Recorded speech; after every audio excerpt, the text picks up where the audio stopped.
কদিন থেকেই দীপের কানের কাছে ঘ্যান ঘ্যান করছিলাম, পাহাড়ে যাব পাহাড়ে যাব, যাওয়া আর হচ্ছে না কাজের চাপে।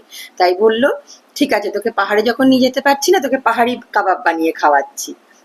কিভাবে বানিয়েছে ওর থেকেই জেনে নিন।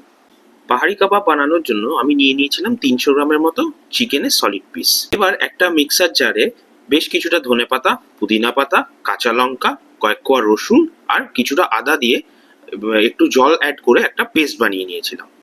এবার ম্যারিনেশনের জন্য ছোট করে কেটে রাখা মাংসের পিসের মধ্যে আমি একে একে যোগ করলাম ছোট 1 চামচ করেই নুন, হলুদ, জিরে গুঁড়ো, লঙ্কা গুঁড়ো, গোলমরিচ গুঁড়ো, এলাচ পাউডার, গুঁড়ো করে রাখা জোয়ান, কাসুরি মেথি পাউডার, লেবুর রস, 2 চামচের মতো বেসন, তারপর বানিয়ে রাখা পেস্টটা, তারপর 2 চামচ টক দই, সাথে 1 চামচ মতো অলিভ অয়েল মিশিয়ে ভালো করে মেখে ঘন্টা 2-এর জন্য ফ্রিজে ওটাকে রেখে দাও।